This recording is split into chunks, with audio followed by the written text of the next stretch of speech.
Muy buenos días a todos. Es un placer para nosotros estar nuevamente con ustedes en estos webinars que se llaman Innovando la Innovación.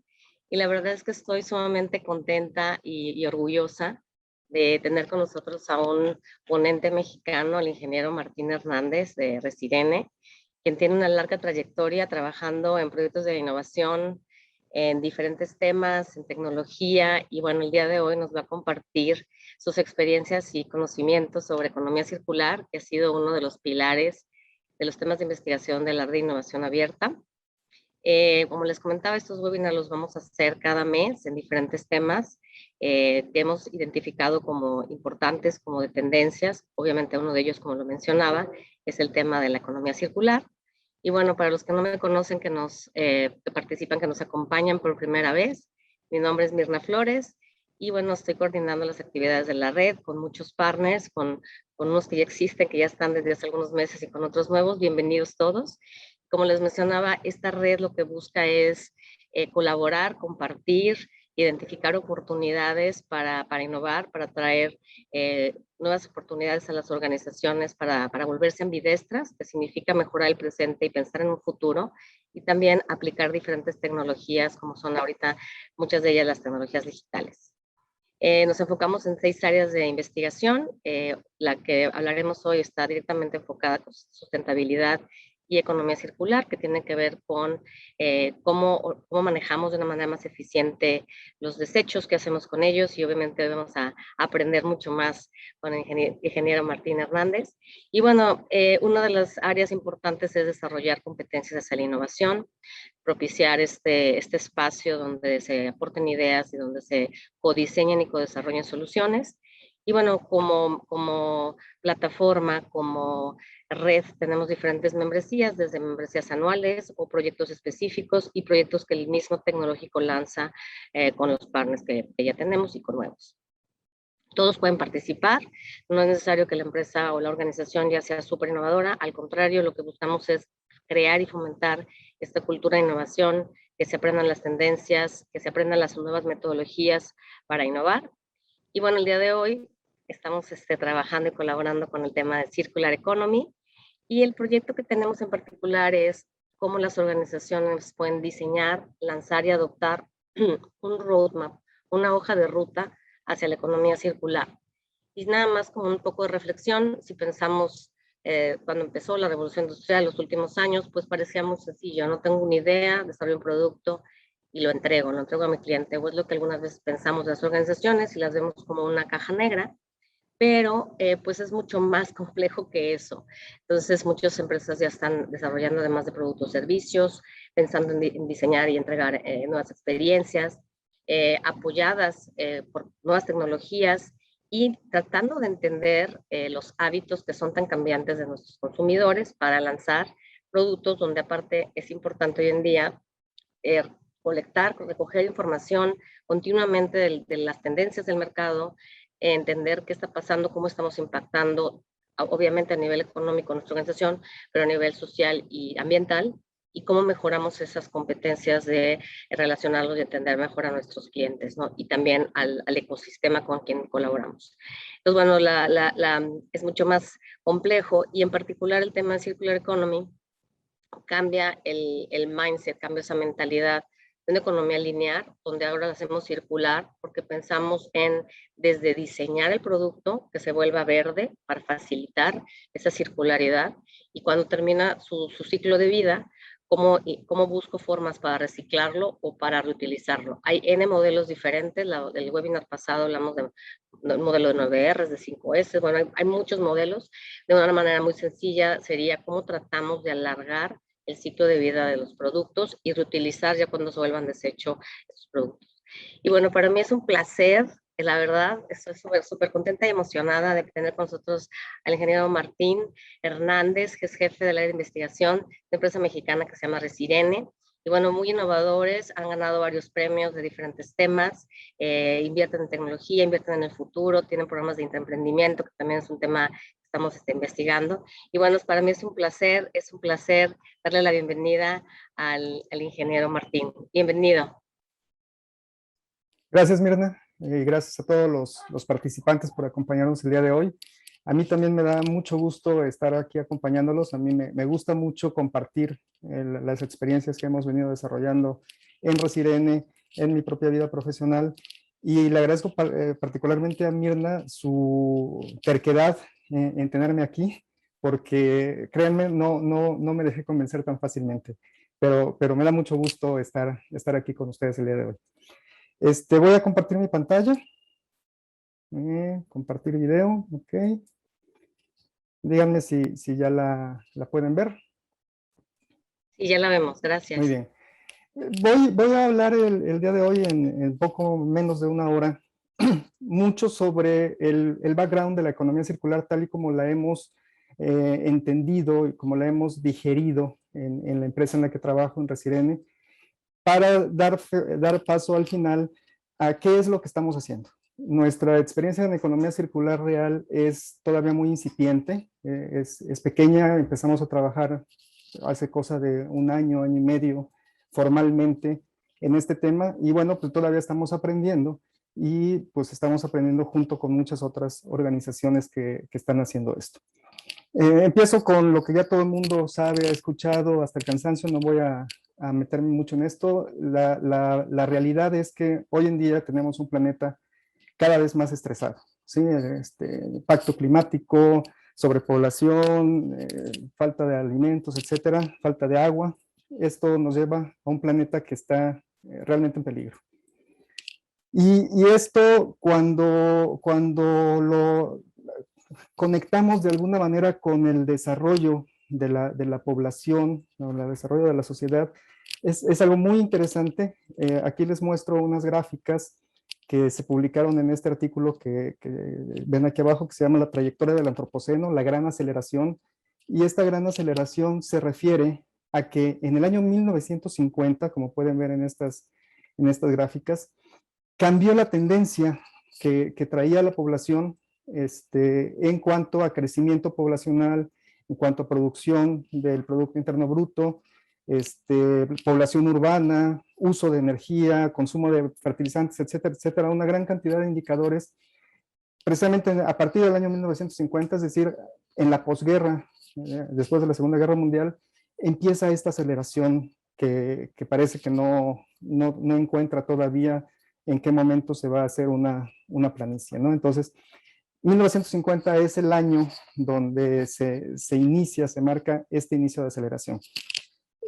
Si vemos el incremento de la población desde que somos biológicamente humanos hasta la fecha, esto parece una explosión exponencial que verdaderamente a mí me causa pánico. Evidentemente, esta presión poblacional pues trae una serie de retos, de cambios, que no nos estamos dando cuenta apenas este año ni el año pasado. El movimiento para hacer la conciencia del impacto que estamos teniendo con nuestras actividades viene ya desde hace mucho tiempo. Yo pensaría que en el 1970, cuando empiezan las mediciones de dióxido de carbono en la atmósfera, se empiezan a dar cuenta que algo está pasando. Específicamente en la conferencia de Brundtland de 1987 en la ONU, es cuando se define qué cosa es desarrollo sustentable, ¿sí? Y el desarrollo sustentable, como seguramente todos ustedes saben, es el desarrollo que satisface las necesidades del día de hoy, sin comprometer las necesidades de las generaciones futuras, ¿sí? Creo que es la definición original y también la más clara en cuanto a qué significa desarrollo sustentable. De esta definición de 1987 se derivan los 17 Objetivos de Desarrollo Sustentable o Sostenible de la ONU, que también todos nosotros hemos visto en un grado u otro. Estos Objetivos de Desarrollo Sostenible se han enlazado también, los objetivos son una acción que tiene que ver un poco más con los gobiernos, más que con las empresas privadas. Pero las empresas privadas también han tomado varios de estos objetivos y los han hecho propios y los han incorporado a sus estrategias, ¿sí? Y también se han preocupado por reportar qué se hace en los objetivos que cada empresa ha seleccionado, para mejorar y para alcanzar las metas. Directamente de estos objetivos de desarrollo sostenible se deriva el concepto de economía circular. Nosotros en Resirene hemos seguido un poco los lineamientos de la Fundación Ellen MacArthur para hablar de economía circular. Entonces, ya sabemos, economía lineal, extraemos recursos naturales y después de producir bienes de consumo, estos bienes de consumo llegan al final de su vida útil y se desechan. Un primer paso para alcanzar una definición de economía circular es la que encontramos en el gobierno de los Países Bajos, de Holanda, donde a partir de materias primas se usan para producir bienes de servicio que al final de su vida útil se pueden reciclar, o lo que no es reciclable pues sigue siendo un desecho. Insisto, esto es un paso previo a la definición más moderna de economía circular, en donde, como muy bien mencionó Mirna hace unos minutos, lo que se busca es minimizar al máximo es una buena contradicción, minimizar los desechos que salen de nuestras actividades económicas y maximizar la vida útil de los bienes de consumo que estamos produciendo. Entonces, a partir de esta definición o esta concepción de economía circular, pues se deriva una serie de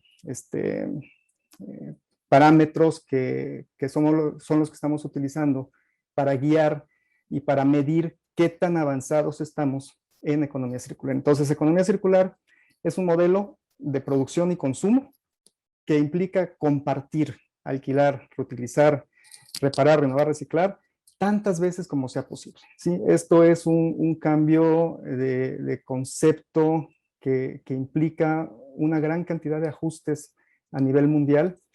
El concepto, por ejemplo, de que yo vaya a una tienda departamental no a comprar un refrigerador, sino a alquilarlo, ¿sí? Y entender que ese refrigerador no es de mi propiedad, sino sigue siendo propiedad de la empresa que lo fabricó, y que la empresa que lo fabricó me está dando el servicio de refrigeración más que estar vendiéndome un refrigerador. Es un cambio muy, muy grande, y yo creo que todavía nos va a tomar varios años terminar de aterrizar cómo llevar a la práctica este tipo de conceptos. Lo que se busca con este tipo de conceptos es extender la vida útil, extender el ciclo de vida de estos bienes de consumo. En el ejemplo del refrigerador, ¿sí? Cuando este refrigerador necesita de un mantenimiento, ¿sí? La empresa viene, porque así está firmado en el documento, en el contrato que yo firmé con ellos, le da mantenimiento y no necesito yo desechar ese refrigerador y comprar uno nuevo. Quizá el refrigerador que yo compré tenía un frente de color rojo porque me gustaba el color rojo en ese momento, y ahora ya no me gusta tanto el color rojo y ahora lo quiero azul. Bueno, el diseño de ese refrigerador permite quitar todas estas cubiertas que son meramente estéticas y ponerle otras nuevas y de otro color si así lo quisiera, ¿no?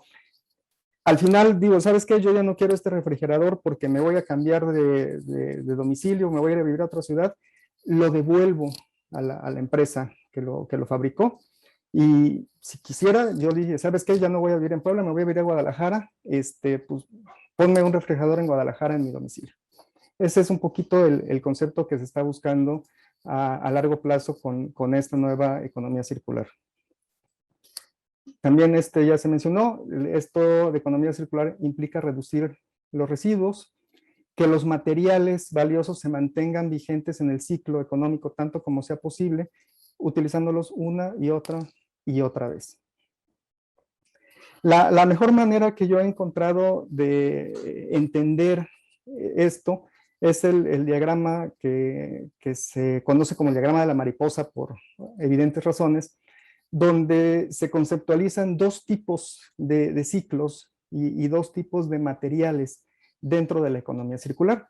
Del lado izquierdo, con colores verdes, están los materiales de origen biológico, ¿sí? Aquellos materiales que yo puedo cosechar, cultivar, pescar, extraer de la naturaleza de una forma renovable. Y por el lado derecho, en color azul, están los que se llaman los materiales técnicos, ¿sí? Metales, vidrio, plásticos, petróleo, ¿sí? Que son materiales finitos que entonces yo tengo que procurar reutilizarlos una y otra vez. Entonces, estos ciclos incluyen diferentes subciclos en su concepción. Déjenme cambiar aquí el puntero láser. Entonces, aquí tengo los materiales biológicos, se pueden reutilizar o se pueden transformar dentro de diferentes conceptos o tecnologías para cerrar un ciclo, ¿sí?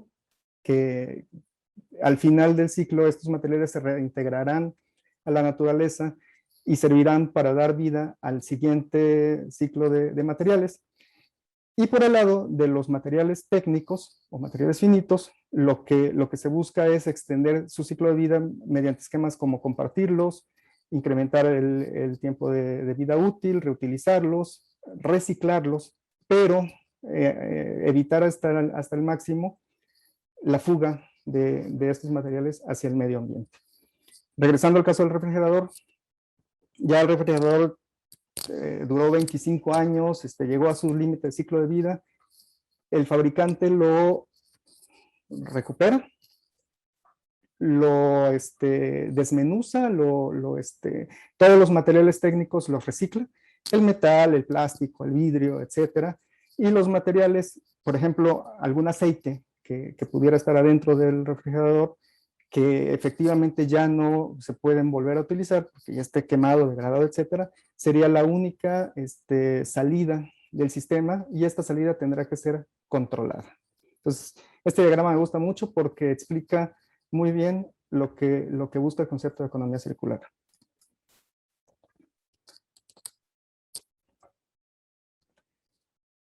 Hoy en día tenemos 4 fuentes de desperdicio, ¿sí? Y son los primeros espacios donde yo puedo empezar a trabajar para desarrollar una economía circular dentro de mi organización.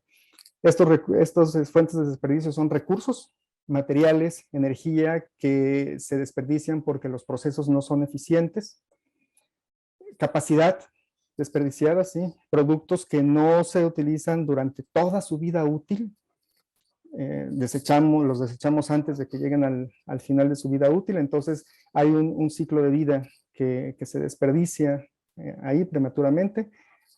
Ahora lo llamamos consumismo, ¿sí? Cambio de computadora cada 2 años, ¿sí? Y la computadora quizá tiene un tiempo de vida útil de 5 años, entonces esos 3 años que yo estoy dejando de utilizarlo, pues es un desperdicio. Y finalmente, cuando desecho esa computadora, pues ahí hay materiales, hay componentes que siguen siendo útiles, aunque la computadora ya haya llegado al final de su vida útil. Entonces, también aquí hay un valor implícito que se desperdicia. Entonces, algunos otros conceptos, como les mencionaba, si realmente vamos a alcanzar un esquema de economía circular, pues tenemos que redefinir un montón de cosas, ¿no? Tenemos que redefinir ciclos logísticos, tenemos que redefinir cuál es el concepto de propiedad que tiene la sociedad en cuanto a los bienes que estamos utilizando actualmente. Tenemos que redefinir cómo utilizamos la energía y de dónde extraemos esta energía. Entonces, es un cambio mayor que se nos está proponiendo en este momento, pero que de una manera u otra tenemos que abordarlo. Ahora, no es completamente cierto que los ciclos tecnológicos sean infinitos, ¿sí? O sea, finalmente, dentro de la economía circular siguen existiendo conceptos de física como la entropía, ¿sí? como el desgaste molecular, un plástico que es el material con el que yo tengo más experiencia, pues en cada ciclo de reciclaje va perdiendo características, va perdiendo propiedades. Incluso en los ciclos más avanzados, las tecnologías más avanzadas, yo no puedo esperar a recuperar el 100% del material. La física es despiadada, no me permite, no puedo romper las leyes de la física, ¿sí? Entonces, siempre vamos a tener la necesidad de estar metiendo al sistema una pequeña cantidad de materiales nuevos, de materiales vírgenes, pero la idea entonces es que estos materiales se obtengan de fuentes que son renovables. Esta transición, ¿sí?, se basa en tres principios que son básicos y que son muy elementales. Desde el diseño de los bienes de consumo, hay que pensar en cómo se va a eliminar los residuos y la contaminación. Hay que pensar en cómo voy a extender la utilidad, la usabilidad de estos bienes, ¿sí? Y hay que pensar en cómo voy a regenerar, voy a restituir los bienes naturales que estoy utilizando para desarrollar estos bienes de consumo. Entonces, con esos tres conceptos en mente, es como nosotros buscamos diseñar nuestros esquemas de economía circular. ¿Cuál es la relación, ya entrando al tema de plásticos, de los plásticos en la economía circular?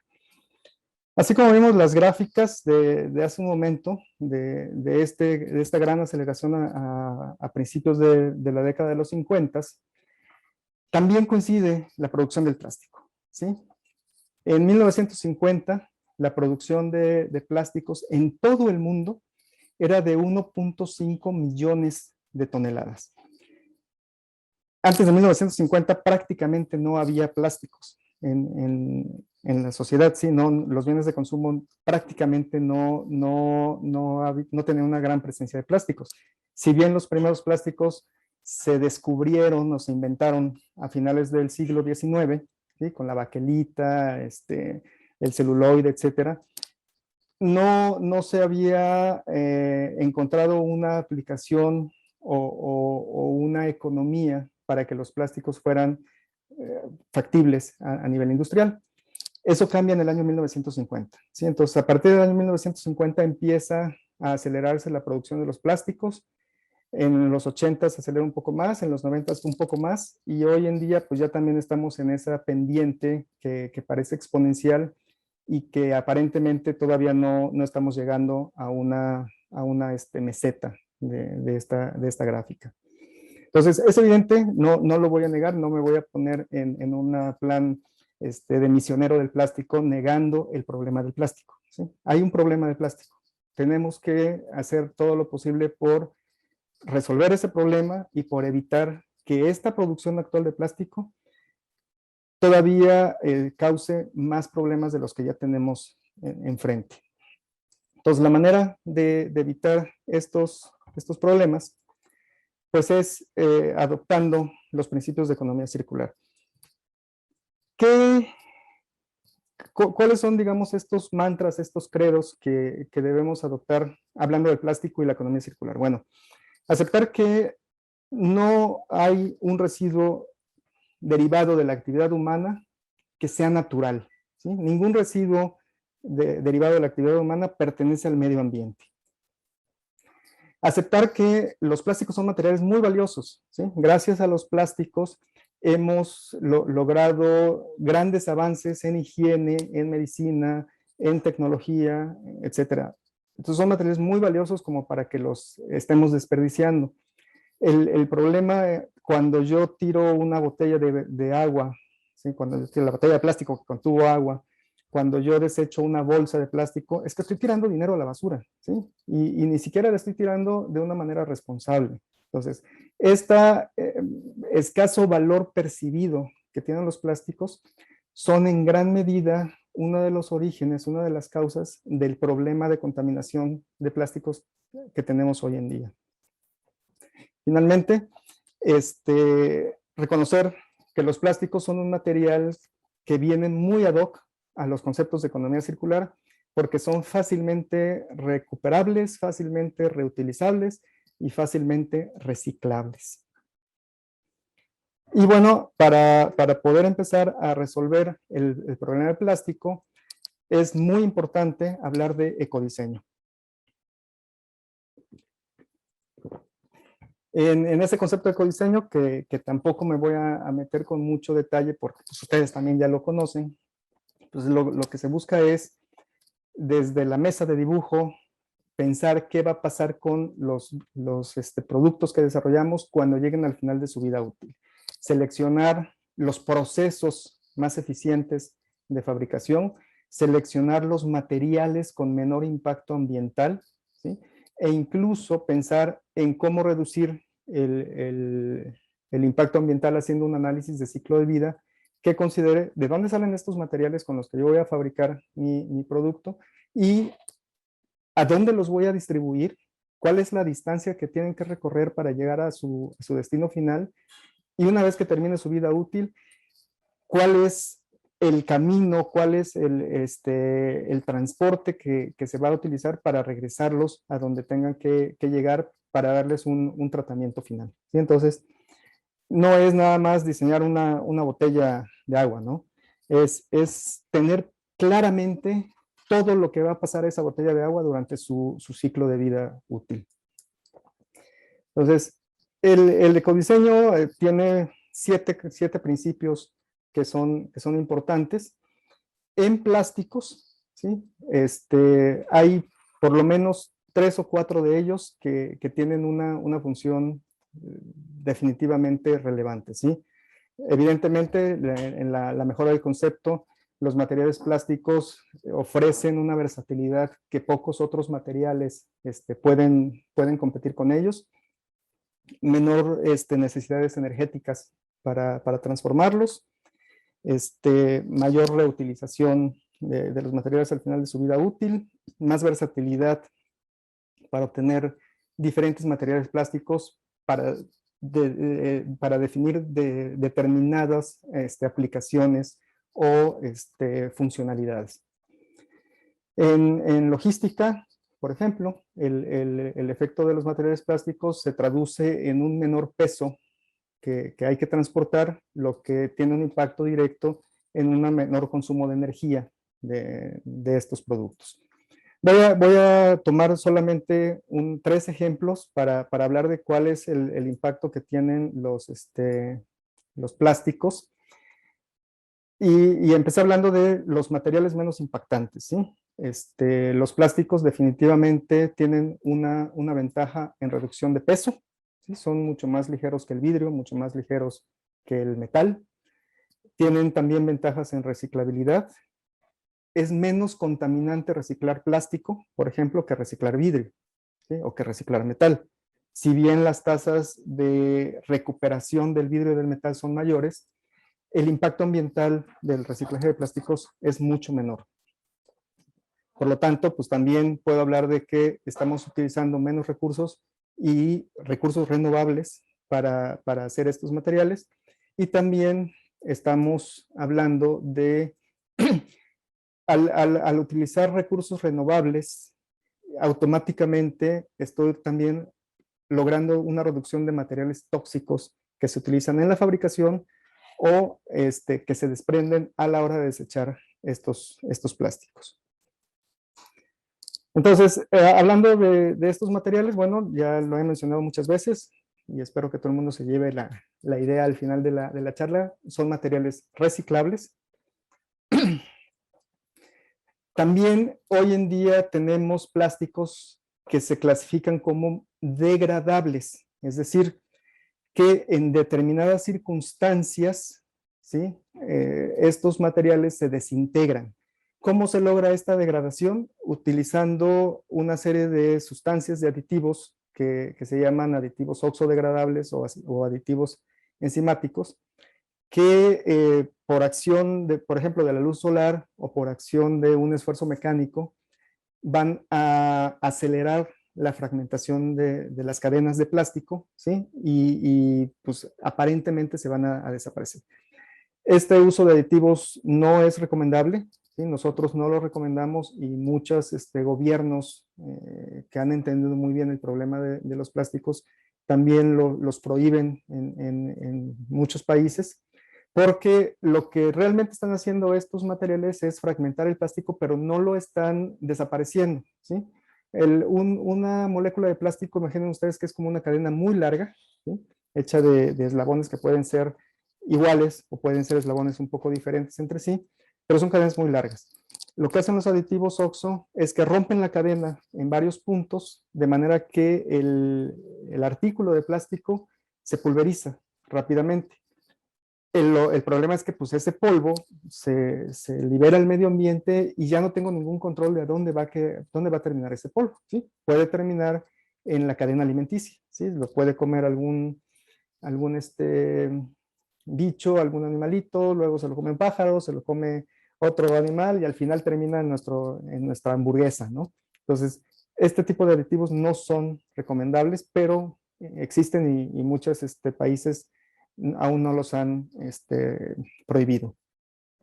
Una alternativa al uso de aditivos OXO es el desarrollo de bioplásticos.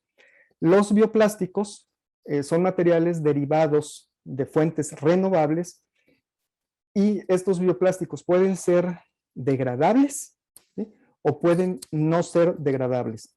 Y esto pues es todo un tema que podríamos llevarnos fácilmente 3 horas explicando cuál es la diferencia, pero en pocas palabras, con materiales renovables yo puedo hacer un plástico que sea químicamente idéntico a los plásticos que se obtienen de petróleo.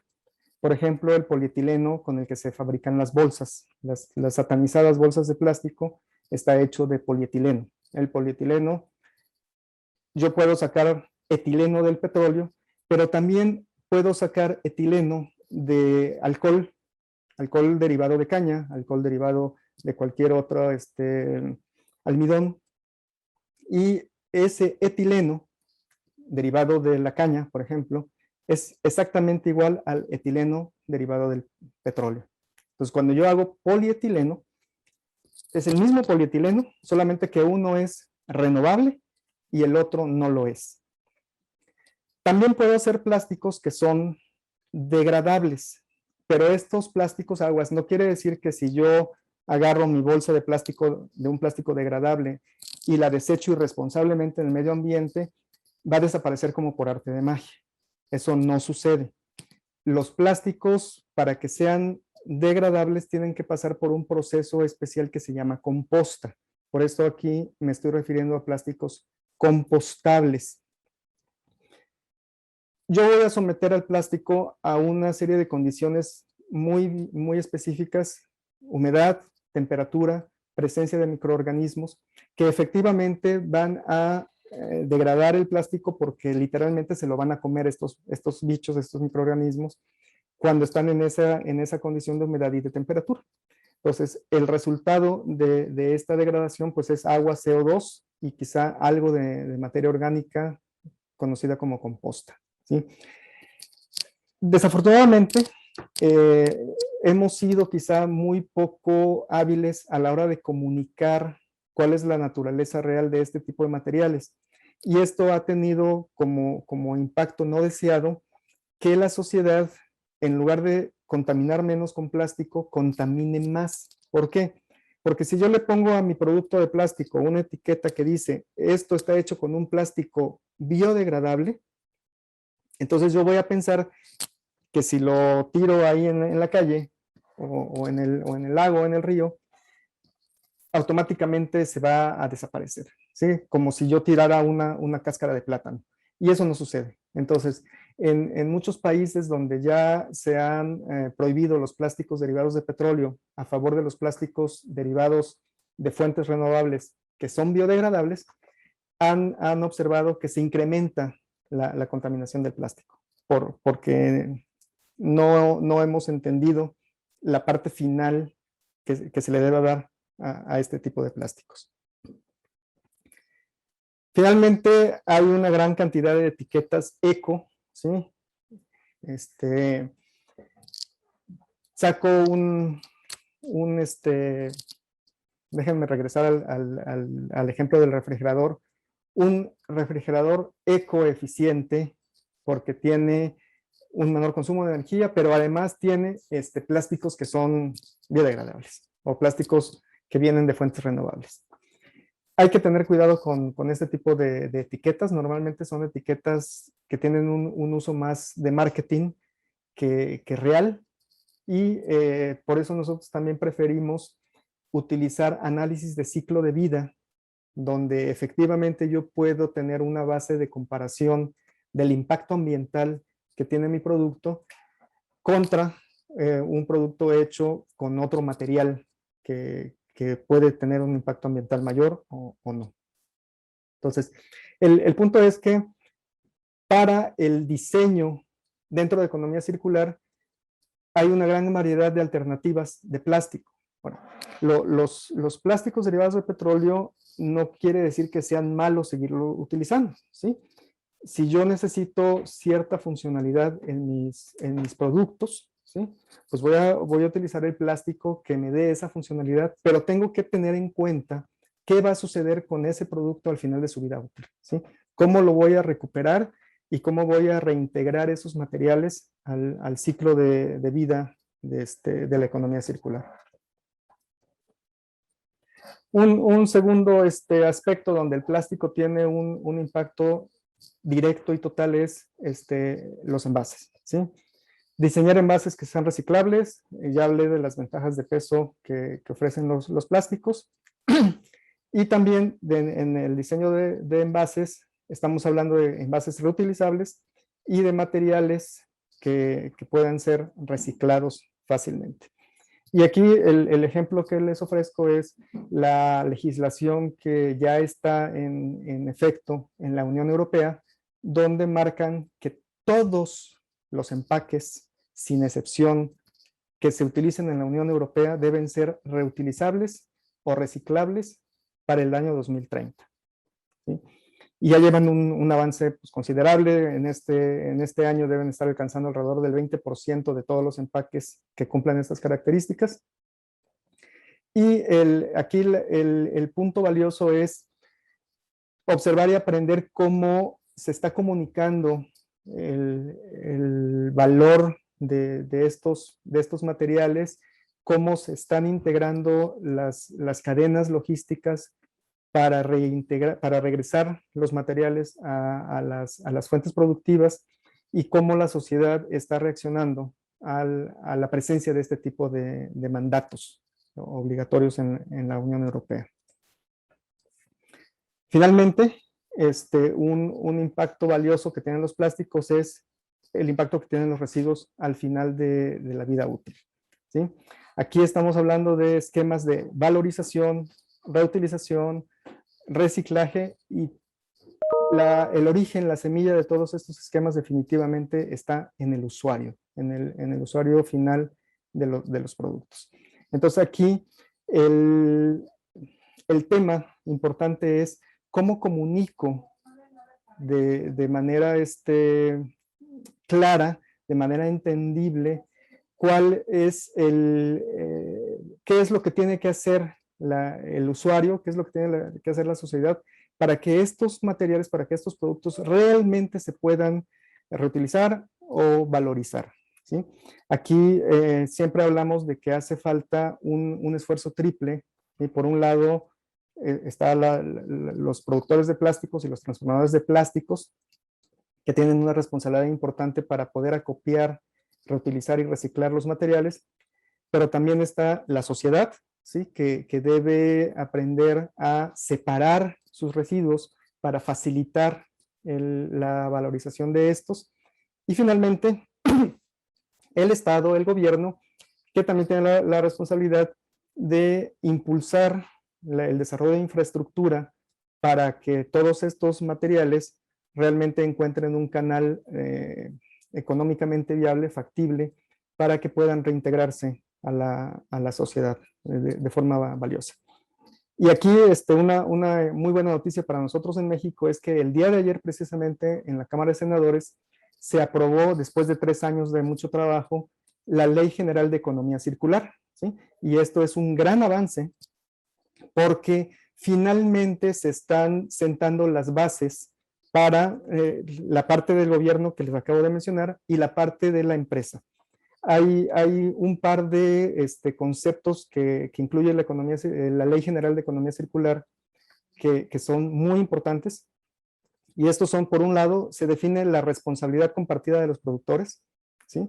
Los productores y los transformadores tenemos una responsabilidad directa en el manejo de los residuos al final de la vida útil de todos estos productos. Y la segunda definición importante es qué se define como un plástico de un solo uso, ¿sí? Si ustedes se fijan en muchas de las prohibiciones que hay en México y en el resto del mundo, la mayor parte de las prohibiciones se enfocan a algo que se llama artículos de plástico de un solo uso, ¿sí? Por ejemplo, un vaso de estos de unicel que se usan para tomar café, ¿sí? Yo agarro el vaso, me tomo mi café y cuando ya me acabé el café, normalmente ese vaso se desecha, ¿sí? Entonces solamente tuvo un uso. Entonces, en la nueva legislación de la Ley General de Economía Circular en México y en otras legislaciones como la europea, se define plástico de un solo uso aquel que no se puede reutilizar, reciclar o valorizar de alguna manera. Entonces, esto es muy importante porque ya deja fuera de la prohibición a una gran cantidad de materiales que efectivamente se pueden reciclar y se pueden valorizar. Entonces, esto es muy, muy importante y qué bueno que ya finalmente pasó por la Cámara de Senadores. Todavía no termina la historia, esta ley tiene que llegar a la Cámara de Diputados, los diputados la van a revisar y si no le hacen cambios, entonces ya se publica y se hace ley. Si sí le hacen cambios, va a regresar a la Cámara de Senadores y ahí podría atorarse pues, otros 3 años. Esperemos que eso no suceda.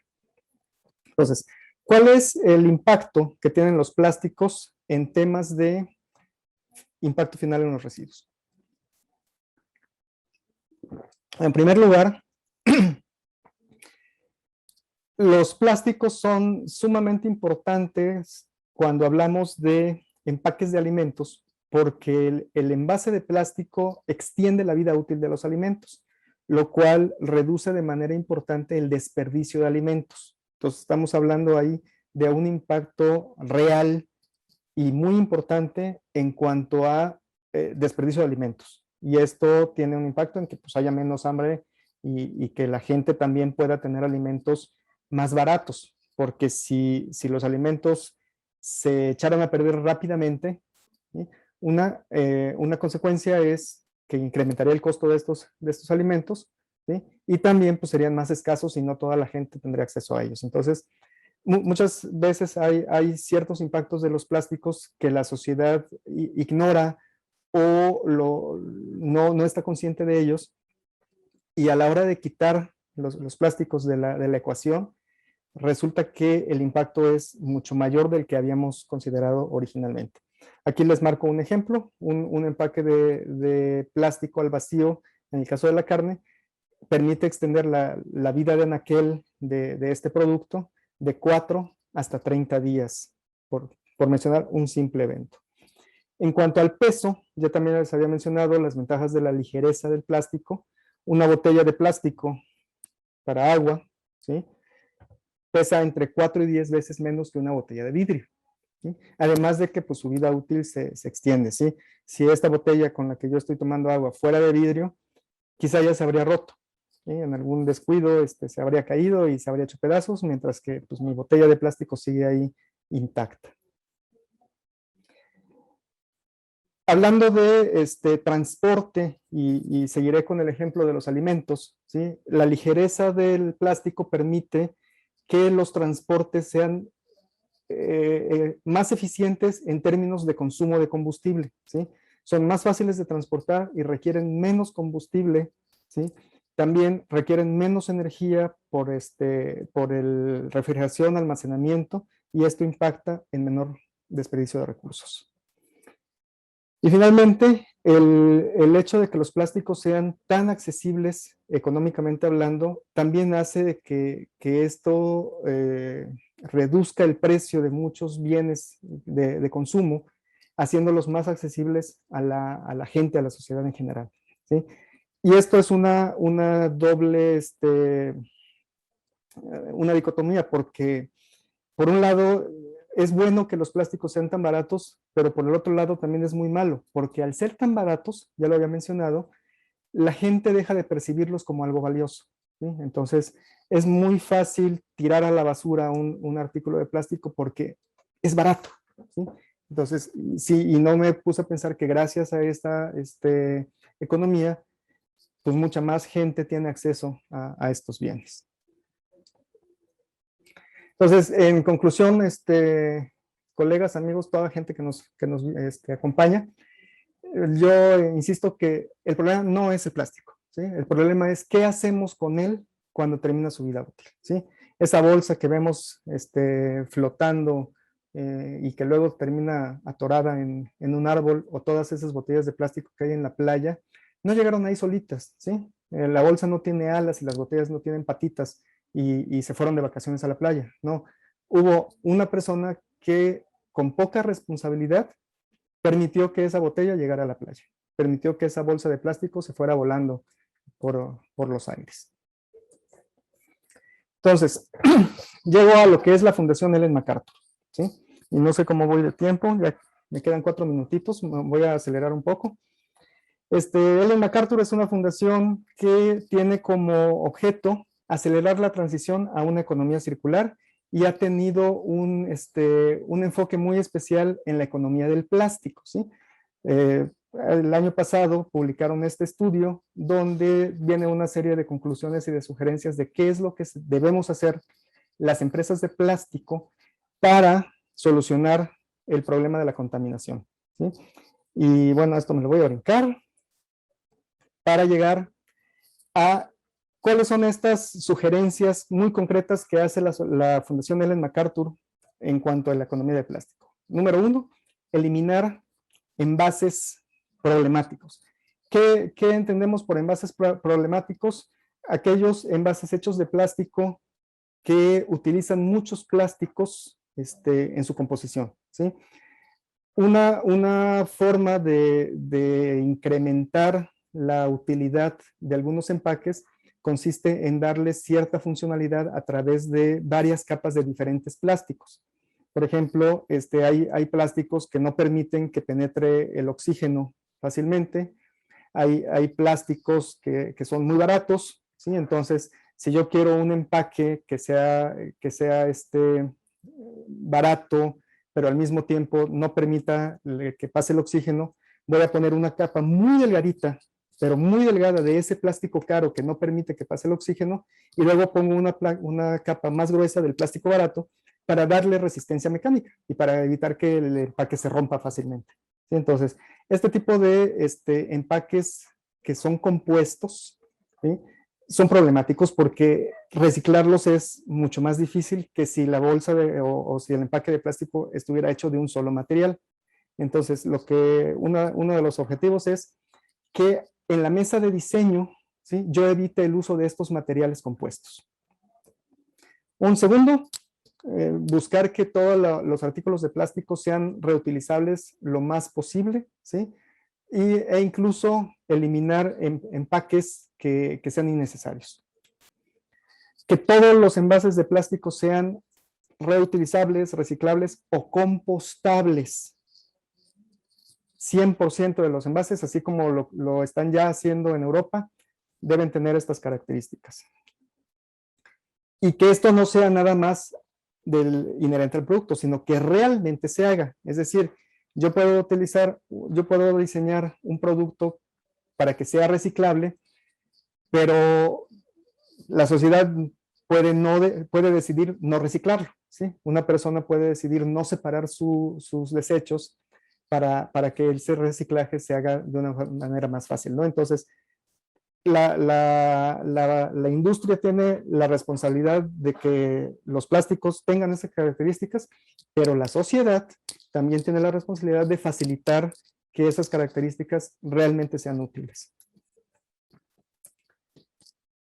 Que el uso de plásticos esté desacoplado del uso de recursos finitos, es decir, que estos plásticos provengan de fuentes renovables. Y finalmente, que todos estos plásticos no contengan elementos peligrosos, que no tengan químicos que a la larga puedan generar cáncer o algún otro tipo de enfermedades.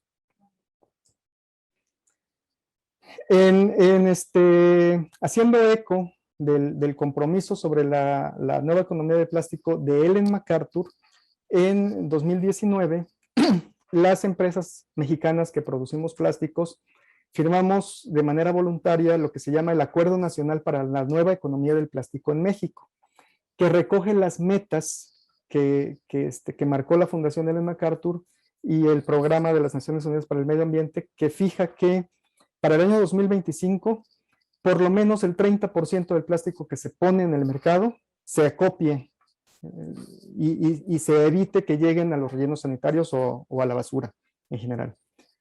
En el caso del PET, y esto es un caso particular porque en México somos líderes a nivel mundial en reciclaje de PET, la meta es mucho más alta, ¿sí? Es más del doble, más del 70% de todo el PET que se pone en el mercado tiene que acopiarse.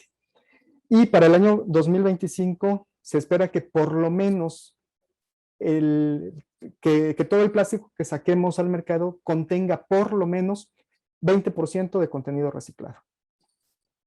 Y para el 2030, pues las metas son 45% de acopio de plásticos y 30% de contenido reciclado en los plásticos.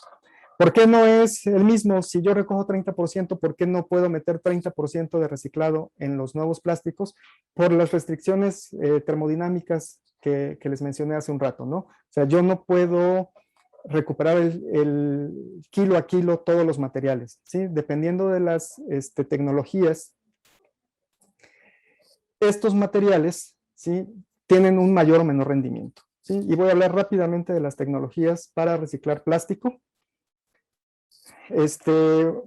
Partiendo de la etapa de diseño, yo tomo energía y tomo moléculas simples para hacer los bloques constructores con los que se hacen los plásticos, estos eslabones de la cadena que se llaman monómeros, ¿sí? Cuando yo junto varios monómeros, entonces obtengo polímeros, que son los plásticos, ¿sí? Y con los polímeros hago los artículos de plástico que todo el mundo conoce. Lo más fácil es que pues, estos artículos de plástico se diseñen, ¿sí?, para que se puedan reutilizar un gran número de veces. Pero no puedo esperar que sean eternos, ¿sí? Eventualmente llegaremos al final de su vida útil. ¿Qué pasa entonces? Bueno, lo más común en algunos países y totalmente negativo es quemar estos artículos de plástico para recuperar la energía que contienen, ¿sí? Resulta que los polímeros en su gran mayoría son muy buenos combustibles, ¿sí? Tienen un gran poder calórico en la estructura del polímero, y pues muchos países utilizan la basura, queman la basura para generar electricidad, ¿sí? Pero esta es la peor idea desde el punto de vista ecológico que podemos tener. Se puede hacer lo que llamamos un reciclaje mecánico. Ese reciclaje mecánico toma los artículos de plástico por separado, por tipo de plástico, y por eso es que muchos artículos de plástico traen un triangulito con un numerito adentro. Ese numerito no indica cuántas veces se puede reciclar el plástico, indica qué tipo de plástico es. Entonces, por ejemplo, todos los artículos que tienen un número 1 dentro del triangulito, pues son PET. Entonces, todos los que tienen número 1 se reciclan de cierta manera y todos los que tienen número 6, que es poliestireno, se reciclan de otra manera, pero el reciclaje mecánico lo que hace es toma estos artículos, los limpia en caso de que vengan sucios, que vengan contaminados, y los funde para hacer otra vez plásticos. Un segundo método de reciclaje se llama reciclaje químico. El reciclaje químico lo que toma es el artículo de plástico y rompe las cadenas de polímero para regenerar la materia prima con la que se hizo ese polímero. Si estamos hablando de polietileno, entonces la tecnología de reciclaje químico del polietileno lo que produce es etileno, y este etileno se utiliza para hacer otra vez polietileno, ¿sí? Entonces aquí regreso a este punto y de aquí pues hago el polímero y hago otra vez artículo de plástico. Para que esta tecnología sea económicamente viable, también se requiere que los plásticos estén separados, ¿sí? Es decir, si yo voy a reciclar polietileno, necesito que lo que yo meto al proceso sea polietileno para sacar etileno. Si voy a reciclar poliestireno, yo necesito asegurarme que la fuente que voy a alimentar al proceso sea principalmente, mayormente, poliestireno para que yo pueda recuperar el estireno y así sucesivamente.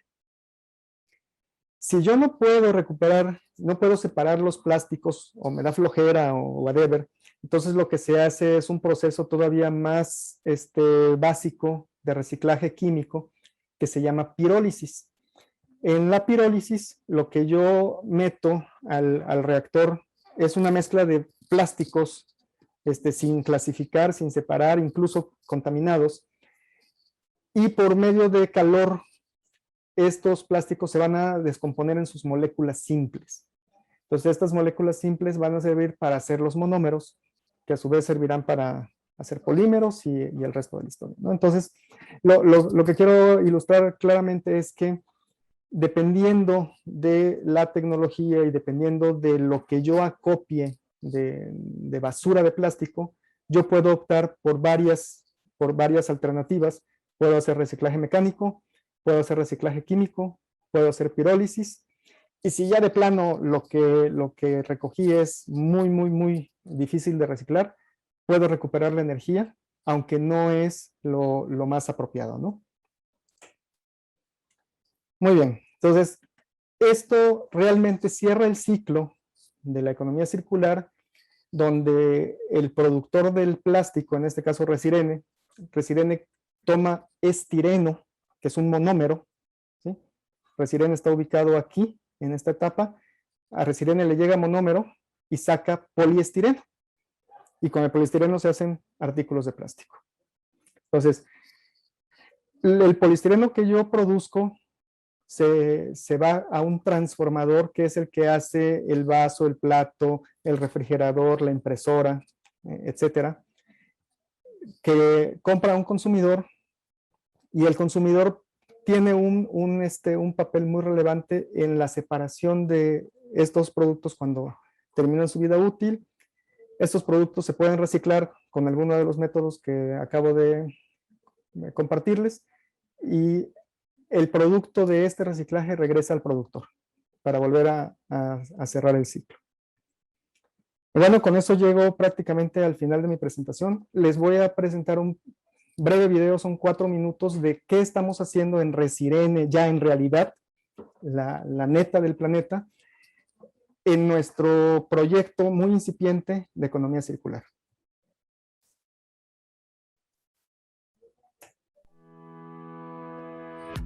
Pocas veces pensamos en el beneficio que ofrecen los plásticos. En la industria de los alimentos, por mencionar un ejemplo, los empaques plásticos permiten extender la vida útil y facilitan su distribución, así como el manejo higiénico de los productos. El poliestireno es uno de los plásticos más utilizados en la vida moderna.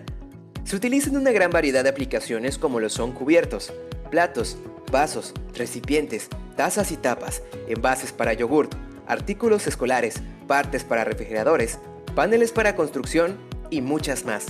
Este material es versátil, económico, liviano y tiene una baja huella de carbono en comparación con otros plásticos, por lo que es perfecto para aplicaciones donde se necesita garantizar la higiene y la seguridad de los productos. Los residuos se han convertido en un gran desafío mundial y, por lo tanto, existe una creciente presión regulatoria con respecto al uso de plásticos en aplicaciones desechables, además de también aumentar el contenido de material reciclado en los productos. En Resirene hemos establecido metas ambiciosas para impulsar la economía circular. Con el poliestireno tenemos la oportunidad de cerrar el ciclo al reciclarlo completamente, pues este es uno de los pocos plásticos que se pueden convertir fácilmente en sus materias primas a través de procesos químicos, y las tecnologías en esta área se han desarrollado de manera acelerada. El poliestireno es un material que se puede recolectar y convertir en un producto nuevo. Dicho de otra manera, este polímero puede lograr un rendimiento tan alto y adecuarse para su reutilización que ofrece una gran ventaja competitiva frente a otros materiales.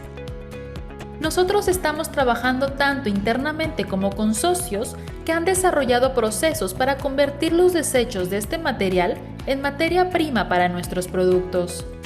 El resultado será poliestireno reciclado con las mismas propiedades que el que producimos a partir del monómero virgen. Por lo tanto, nuestros clientes podrán procesarlo de la misma manera que los productos convencionales. Estamos comprometidos con el cuidado al medio ambiente y vemos con preocupación la tendencia de prohibir el uso de plásticos en aplicaciones de un solo uso, a pesar de que son la mejor alternativa medioambiental. Es innegable que existe un grave problema de contaminación por desechar de manera descuidada todos esos artículos de plástico, pero prohibir su uso no es la solución. De acuerdo con un estudio publicado hace poco, el consumo de energía para producir envases con sustitutos como vidrio, papel o aluminio es 80% mayor que la de los plásticos. La producción de aplicaciones de plástico consume menos agua que la producción de envases con sustitutos. En general, los sustitutos consumen casi 6 veces más agua y además consumen valiosos recursos forestales. El peso de los residuos sólidos por utilizar sustitutos se multiplicaría 5 veces. Esto equivale a tirar a la basura el peso de 269 aviones Boeing 747 cada año. El empleo de plásticos reduce la mitad de la emisión de gases de efecto invernadero. Esto equivale a las emisiones de 8.5 millones de vehículos durante un año. Finalmente, también se demostró que los procesos de los materiales sustitutos tienen impactos muy grandes en el agua. Por ejemplo, la fabricación de papel y cartón. En comparación con los envases de plástico, son 54 veces más contaminantes. Los plásticos son la mejor alternativa para cuidar el medio ambiente, comparado con otros materiales que podrían sustituirlo. Al desechar descuidadamente los artículos de plástico, todos hemos creado un grave problema de contaminación. Pero prohibir su uso no es la solución. La clave está en el buen comportamiento de todos y en una correcta gestión y disposición de los residuos. Las soluciones para evitar que se vuelva un problema ya existen y está en nuestras manos aplicarlas.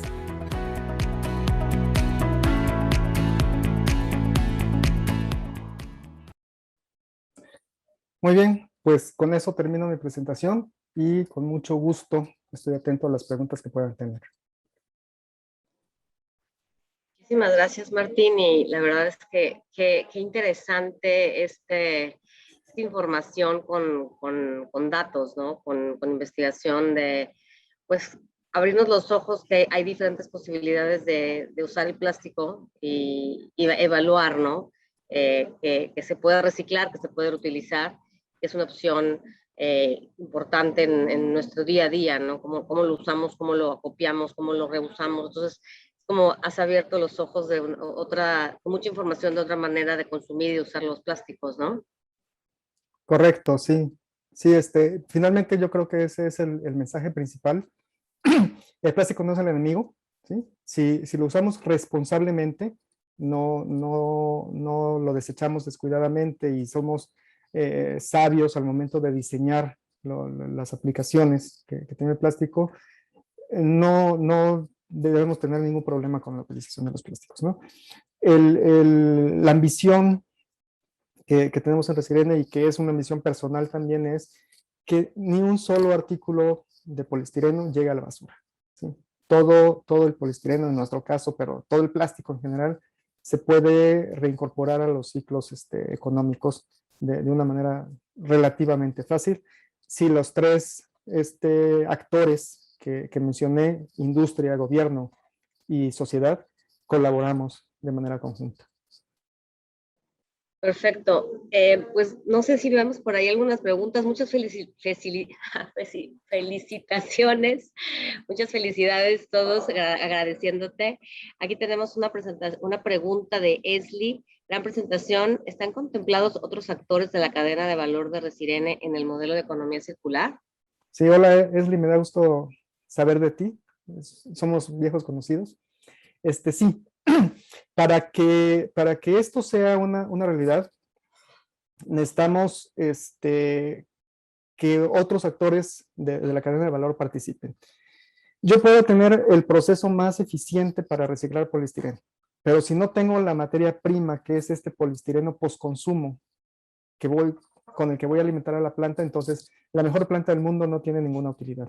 Entonces, mucho del esfuerzo que hemos estado desarrollando en el último año es crear canales de acopio, ¿sí? Concientizar y educar a la sociedad para que entonces empiecen a separar sus desechos y lo que es poliestireno pues se haga llegar a Resirene.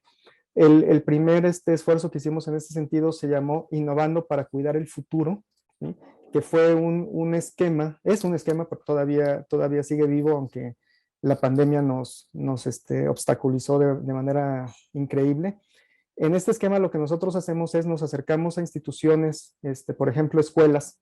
Empezamos en las escuelas primarias que hay alrededor de la planta. Instalamos centros de acopio, estaciones, ¿sí?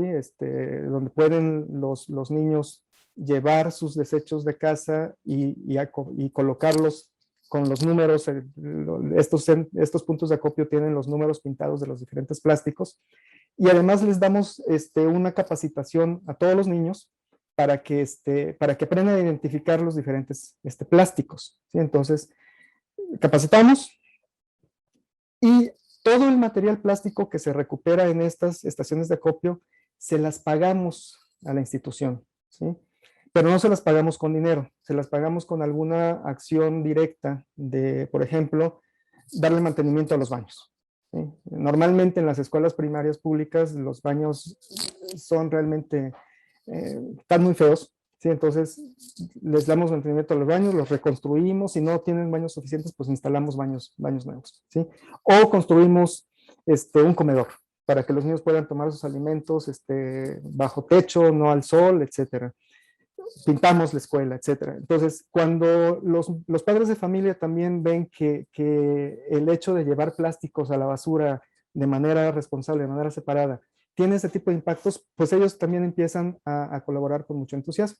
Entonces, este ejercicio empezamos a hacerlo, ya dije, en las escuelas primarias de la localidad, y también en febrero de hace 2 años, empezamos en la universidad, en la Benemérita Universidad Autónoma de Puebla, con el mismo esquema, en febrero de hace 2 años, ¿sí? Al mes ya estábamos entrando al confinamiento de la pandemia, entonces ese ejercicio quedó totalmente suspendido hasta nuevo aviso.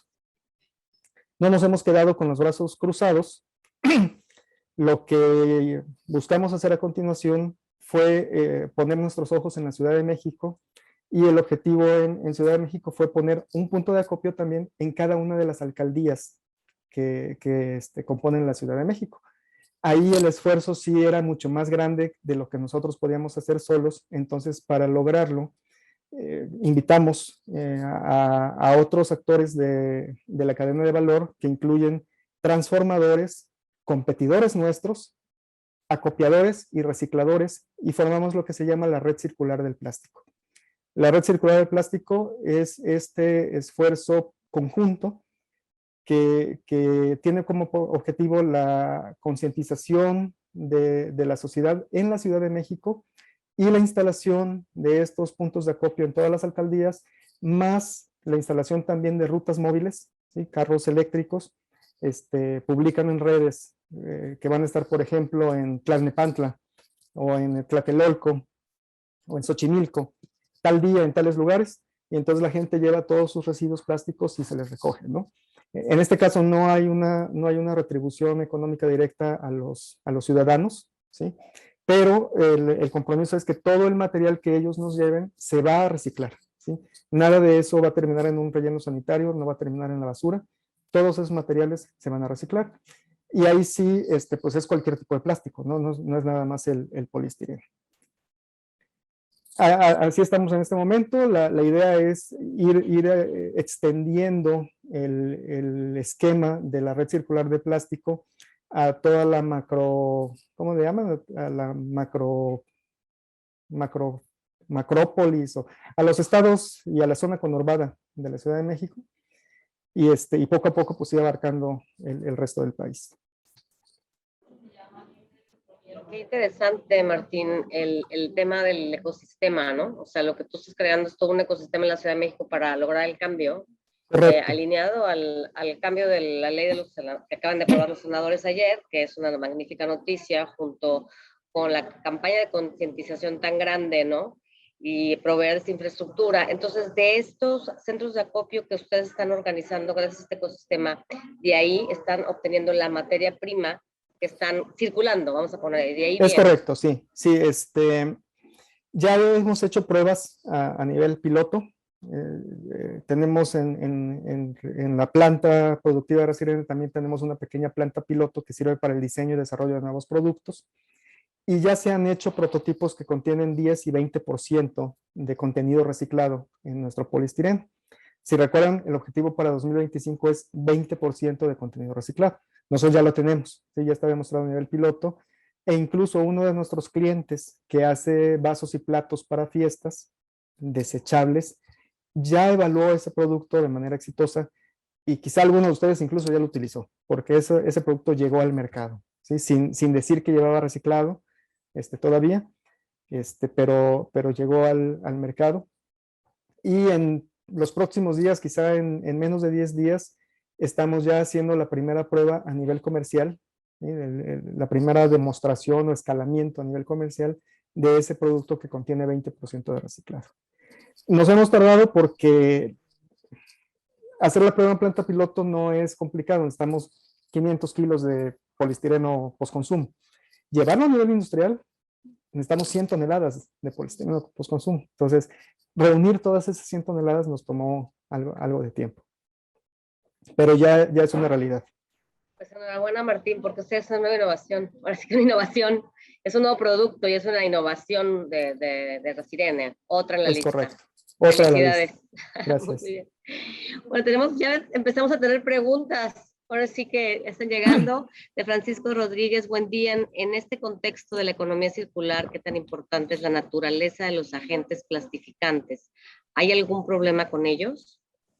No, y veo que también coincide con la pregunta de Francisco Javier Enríquez, Javo. Hola, Javo, qué bueno tenerte aquí. No hay ninguna afectación, al menos en los polímeros commodities, que son el PET, el polietileno de alta densidad, el polietileno de baja, el polipropileno y el poliestireno. En estos 5 polímeros, los aditivos o plastificantes que puedan contener el material no afectan su reciclabilidad. El caso del PVC es especial, ¿sí? Porque el PVC de por sí es un polímero muy complejo, muy complicado. Trae una serie de sustancias que a la hora de incinerarlo, por ejemplo, desprenden residuos peligrosos. Entonces, yo dejo el PVC un poquito a un lado. También se puede reciclar mecánicamente, pero ese sí es mucho más complicado. Los otros 5 que mencioné, no hay ningún problema con ellos. Gracias, Martín. La pregunta de Francisco Javier, ¿es parte de esta respuesta Sí. o no tanto? ¿También? Sí, okay. Creo que sí. No sé si contesté bien las preguntas a ambos Franciscos. No sé si tengan alguna otra pregunta a los Franciscos. Gracias por interactuar. Algo que me llama mucha atención también es la concientización, ¿no? O sea, los esfuerzos de concientización y de entender las diferentes clasificaciones que comentabas de los plásticos. ¿Qué podríamos pensar, Martín, para apoyar esta concientización? ¿Qué rol jugamos, por ejemplo, las universidades en difundir, en educar, enseñar, tanto a los estudiantes como a la sociedad? ¿Qué pudiéramos proponer? Mira, es un esfuerzo titánico, ¿sí? Nosotros no habíamos medido la magnitud del reto cuando empezamos con Innovando para Cuidar el Futuro, pero creemos que hay 2 maneras de hacerlo, ¿no? A la manera lenta, que es pues, prácticamente ir de escuela en escuela, de universidad en universidad, de casa en casa, literalmente, y educar, concientizar de esta manera. O la manera más rápida pues es creando este tipo de leyes y de reglamentos como los que vendrán asociados a la Ley de Economía Circular, ¿sí? Por eso creo que es un paso muy importante para alcanzar la circularidad en México, que finalmente se haya aprobado esta ley a nivel Cámara de Diputados, perdón, Cámara de Senadores, falta la de Diputados. Porque en esta ley de esta ley se van a desprender una serie de reglamentos y de lineamientos que nos van a ayudar a acelerar la transición hacia la economía circular, ¿sí?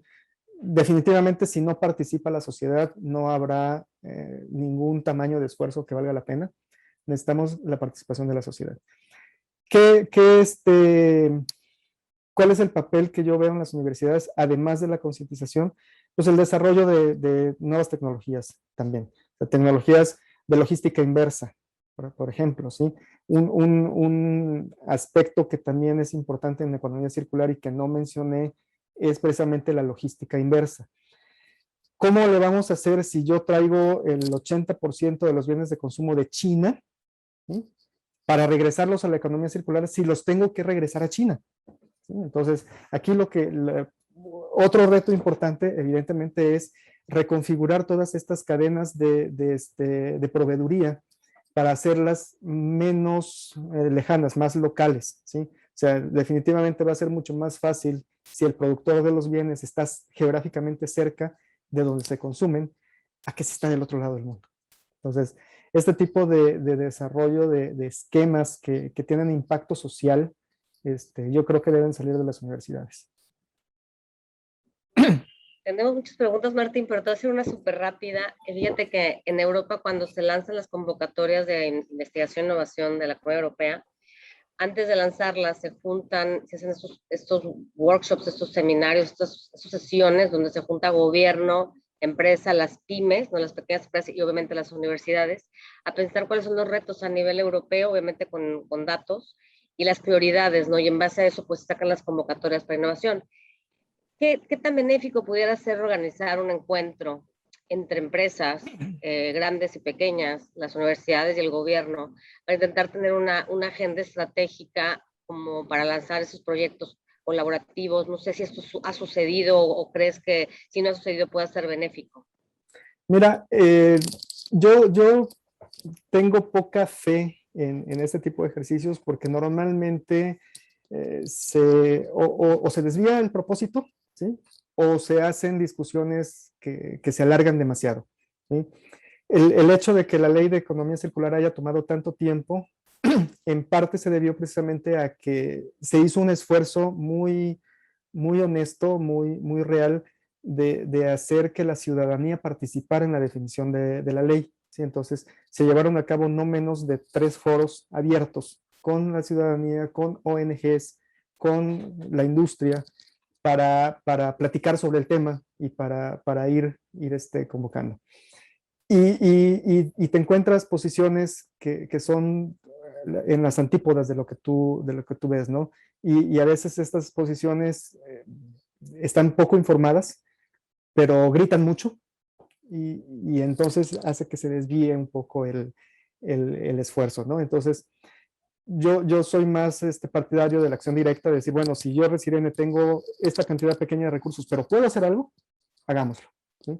Y si con el ejemplo otras organizaciones, otras empresas se van sumando, bienvenido, ¿no? Aquí la idea es que vayamos sumando cada vez más.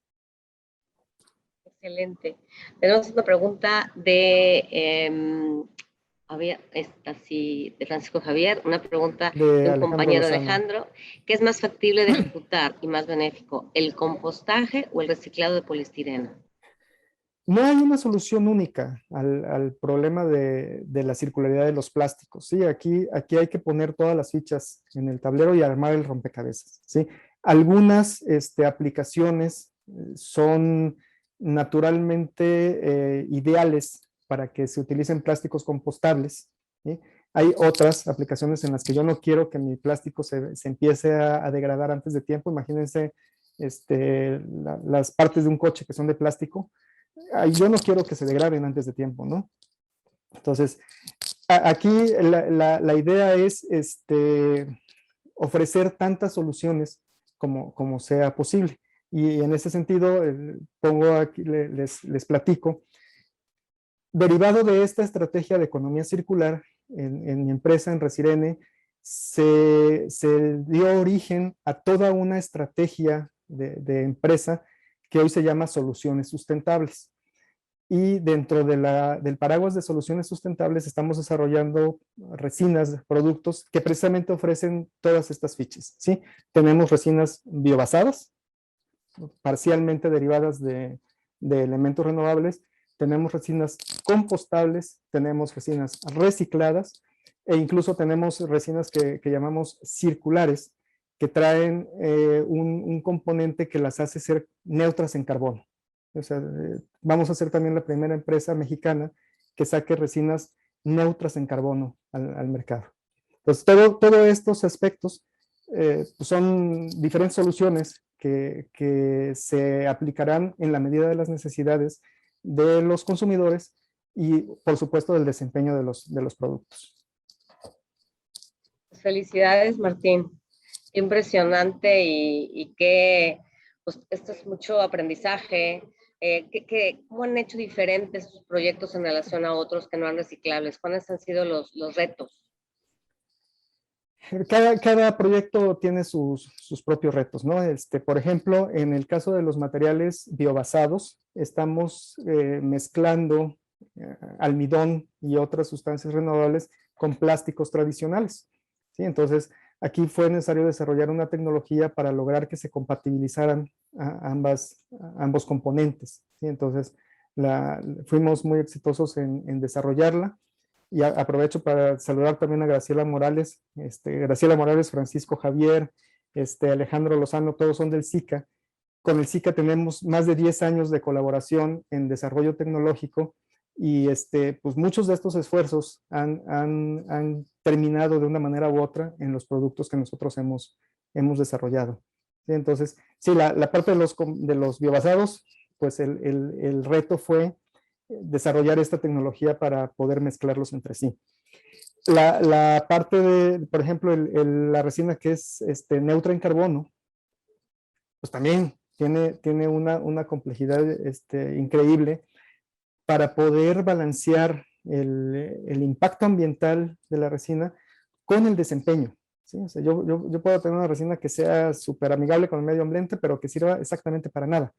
Entonces, necesitamos encontrar este balance entre la funcionalidad del plástico y su impacto ambiental. Y hemos sido exitosos en ese sentido, afortunadamente. Hemos platicado, Martín, de mucho en innovación de materiales, ¿no? Y ¿qué nos puedes contar de procesos adicionales? No sé, por ejemplo, cuando se tienen que reutilizar, ¿hay algún proceso nuevo que tuvieron que... Estabas comentando que están ya reciclando el 20%, ¿no? Y que van para más. No sé, ¿algún proceso también innovador que tuvieron que desarrollar para lograr esta circularidad? Sí, a nivel de producción de las resinas, evidentemente se han tenido que desarrollar también nuevos procesos o adecuar procesos existentes para poder hacer. Pero lo chistoso es que estas adecuaciones y estos diseños de producto lo que buscan es que nuestros clientes no tengan que hacerlo. En la medida de que ellos puedan cambiar de una resina A por una resina B con menor impacto ambiental sin tener que hacer ninguna inversión, ninguna modificación en sus equipos, es mucho más fácil que empiecen a utilizarla, ¿no? Entonces, es un poco paradójico pensar en hacer un diseño de procesos y de productos para que el siguiente eslabón de la cadena no tenga que hacerlo. Entonces, Muy bien. es interesante. Claro. Otra pregunta es, ¿la circularidad busca reciclar y reutilizar en tu propio ciclo o en otros sectores? ¿Han hecho algún reciclaje o reuso afuera de lo que es Resirene, en otros sectores o en otras industrias? Por parte directa nuestra, no. O sea, nosotros nos hemos enfocado en el desarrollo de esta estrategia en particular. Muy bien, tuvimos un webinar el mes pasado y mucho de lo que se está viendo en Europa precisamente es cómo haces esa economía circular donde aparte, y lo mencionaste varias veces, la parte de valorización. El desperdicio hoy por hoy no tiene un valor, ¿no? Pero si ese desperdicio puede ser un insumo valioso para otro sector, pues ya tiene un valor, ¿no? Entonces ya no es un regalo, o sea, porque algunas veces la gente, pues llévatelo, ¿no? Te lo regalo porque pues ahorita yo lo tiro, ¿no? pero si empieza a ser empieza a tener una demanda que yo puedo usar ese residuo, ¿tú crees que en algún momento eso pudiese pasar en la industria de los plásticos? Sin duda, sin duda. Hoy en día, rara vez ves una botella de plástico tirada en la calle, una lata de aluminio, ¿sí? O incluso una caja de cartón. ¿Por qué? Porque estos materiales ya son valorizados en México, ¿sí? La gente, los pepenadores, la economía informal que se dedica a esto, está a la casa de estos materiales y ya no los vemos llegando a los rellenos sanitarios en las mismas cantidades que antes, ¿no? Sí sigue habiendo, pero ya no tanto como antes. Como mencioné, en México somos un ejemplo maravilloso de economía de reciclaje del PET, ¿sí? Y por eso la vara está mucho más alta en el caso del PET. Nuestra misión es que suceda lo mismo con todos los demás plásticos, ¿sí? Es decir, que en la basura no veas nada de plástico. Pues son muy buenas noticias, Martín, la verdad, y gracias por compartirnos. No sé si tengas alguna reflexión final o cuál sea tu visión hacia el futuro en México, a dónde vamos, alguna reflexión para concluir el webinar. Sí, gracias, Mayra. Mira, estamos muy entusiasmados con este tipo de iniciativas, este tipo de proyectos. Nos agrada mucho ver el entusiasmo con la que los estudiantes, con la que las nuevas generaciones abrazan estas iniciativas y yo veo un futuro medianamente optimista, ¿sí? O sea, tampoco me voy a poner a brincar de felicidad, pero sí lo veo factible, lo veo alcanzable y creo que podemos, al menos en este aspecto del tratamiento de la basura de plástico, dejarles a nuestros hijos un mundo un poquitito mejor de lo que estamos recibiendo nosotros. Esa sería mi conclusión. Muchas gracias, Martín. Una última pregunta de mi parte. Como bien te hemos contado, el proyecto que estamos realizando, investigaciones, cómo ayudamos a las organizaciones a crear este roadmap. En tu experiencia, ¿no? Las empresas, la mayoría con las que tú interactúas, tienen un roadmap, saben cómo hacerlo, les serviría un apoyo de cómo iniciar su journey, su trayectoria en economía circular. ¿Qué nos puedes comentar acerca de este proyecto que estamos realizando y que ya te habíamos compartido? Sí, mira, el nivel de madurez tecnológica en las empresas en México es muy disparejo. Hay empresas que tú les hablas de roadmap y llevan años dominándolos, haciéndolos, poniéndolos en práctica. Y hay otras que dices, no, mira, ahorita estoy en el día a día. Cuando deje de preocuparme por el día a día, pues ya podemos pensar en el pasado mañana, ¿no? Entonces, sí hay mucha disparidad y ahí también un papel preponderante de la universidad, pero también de las industrias, es jalar a todas estas empresas que quizás no tienen el mismo dominio de nivel tecnológico. En la red circular del plástico que mencioné hace un momento, pues tenemos esa situación, ¿sí? Hay empresas tecnológicamente más maduras que pues, están muy orientadas a que las cosas se hagan con esa visión de, espérate, esto que voy a hacer ahorita, ¿cuál es el impacto o qué es lo que estoy buscando al final del camino? Y hay empresas pues, que están participando porque para ellos es una cuestión de sobrevivencia, ¿no? De que si me cierran el changarro, no tengo para comer el día de mañana. Entonces, es también un ejercicio muy interesante contribuir en que estas empresas también sean sostenibles, ¿sí? de que el impacto que tiene la legislación les beneficia en lugar de perjudicarles. Excelente, Martín. Pues la verdad, increíble conversación. Hemos hablado muchas veces, Martín, tú y yo, y es impresionante, siempre es un aprendizaje hablar contigo. Nos traes las noticias de la nueva ley, del proyecto de la red circular del plástico. Aprovecho para comentarte y compartirles que vamos a un hackathon con Nestlé, precisamente cuál es el futuro de los centros de acopio. Lo vamos a hacer en diciembre, lo más probable, estamos definiendo ya la fecha, pero lo vamos a hacer y nos encantaría que nos acompañaras, Martín, de jurado, va a ser en la Ciudad de México. Entonces, pues hay una gran pues necesidad, interés, también el tema de la juventud, cómo la juventud puede apoyar al futuro y al presente de la economía circular. Entonces seguimos en contacto. A todos los que nos acompañan, este video se va a compartir también en YouTube y vamos a hacer un white paper después de que Martín lo lea y lo apruebe. Y por favor, síganos acompañándonos. Un placer otra vez, Martín. Muy agradecidos y gracias por tu tiempo y por compartir tu conocimiento. No, al contrario, gracias a ustedes por la oportunidad para hacerlo. Muy buen día a todos. Ha sido un gusto estar con ustedes. Te mando saludos Larisa también. Gracias, cuídense mucho. Hasta luego. Bye bye.